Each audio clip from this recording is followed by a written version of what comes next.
Bismillahirrahmanirrahim. Assalamualaikum warahmatullahi wabarakatuh. Hai anak soli dan solihah, gimana nih kabarnya hari ini? Semoga selalu sehat dan selalu dalam lindungan Allah Subhanahu wa Ta'ala. Amin. Hari ini kita masih belajar tentang tema pertumbuhan dan perkembangan makhluk hidup. Nah, hari ini Bu Guru akan menjelaskan sedikit tentang ciri-ciri lainnya dari makhluk hidup. Dengan tujuan anak-anak semakin memahami ciri-ciri dari makhluk hidup. Dalam Quran surat Al-An'am ayat 6 menjelaskan bahwa siapa yang dikehendaki Allah menunjukinya, niscaya dia melapangkan dadanya untuk memeluk Islam. Siapa yang dikehendaki Allah kesesatannya, niscaya dia menjadikan dadanya sesak lagi sempit, seolah-olah ia sedang mendaki ke langit. Nah, Al-Quran memberikan kiasan bagi orang-orang yang sesat dari jalan Allah, seakan dada mereka sesak lagi sempit. Mengapa Allah mengibaratkan mereka dengan orang-orang yang mendaki ke langit? Karena tentu saja di luar angkasa kadar oksigen sangatlah kurang. Mereka tidak mampu bernapas dengan baik sehingga dada mereka menjadi sesak. Nah, dari surat tersebut pun lebih lanjut lagi Al-Quran membahas bagaimana oksigen bisa terbentuk. Ilmu pengetahuan modern mengatakan oksigen dihasilkan oleh fotosintesis tumbuh-tumbuhan. Tanpa adanya tanaman yang berfotosintesis, oksigen akan lenyap dari bumi. Nah, itu pula lah alasannya mengapa hutan-hutan di bumi disebut sebagai paru-parunya dunia. Nah, sebagai wujud syukur kita kepada Allah, yuk sama-sama kita jaga dan kita lestarikan tanaman dan tumbuhan yang ada di sekitar kita. Baik, kita ulang bersama makhluk hidup.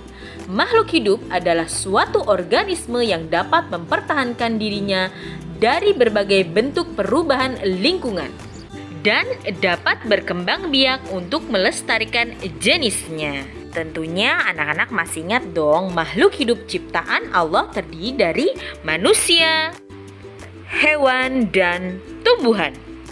Tentunya anak-anak masih ingat dong 6 ciri-ciri makhluk hidup yang sudah kita pelajari sebelumnya. Nah, setelah makan dan tumbuh, ciri-ciri makhluk hidup selanjutnya adalah bernapas atau bahasa biologinya adalah respirasi. Bernapas adalah proses mengambil oksigen dari luar dan menggunakannya dalam tubuh untuk proses oksidasi yang akan menghasilkan energi, dan sisa pernapasan berupa karbon dioksida atau CO2 dan air yaitu H2O. Napas bisa diartikan juga dengan menghirup udara segar dan mengeluarkan udara kotor, atau menghirup oksigen O2 dan mengeluarkan karbon dioksida atau CO2. Selanjutnya, manusia dan hewan memiliki alat khusus untuk bernapas. Manusia bernapas dengan paru-paru. Hewan yang hidup di darat pun pada umumnya bernapas dengan paru-paru. Sedangkan hewan yang hidup di air pada umumnya bernapas dengan insang. Nah, perhatikan contoh pada manusia yang bernapas dengan paru-paru dan ikan pada gambar di atas bernapas dengan insang. Mudah-mudahan anak-anak dapat memahaminya ya. Selanjutnya yaitu project. Anak-anak melakukan kegiatan pengamatan pada pernafasan tumbuhan sesuai modul halaman 27.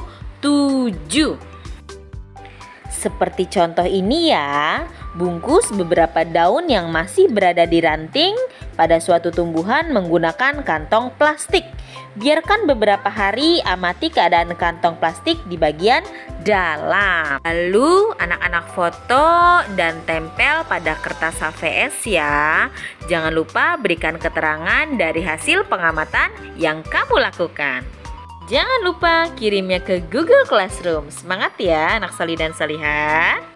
Demikianlah yang dapat Bu Guru sampaikan. Semoga Allah meridhoi apa yang sudah kita lakukan ya. Jazakumullah khairan kasiron kesayangan. Subhanakallahumma wa bihamdika asyhadu alla ilaha illa anta astaghfiruka wa atubu ilaik. Wassalamualaikum warahmatullahi wabarakatuh. Dah anak soli dan solihah.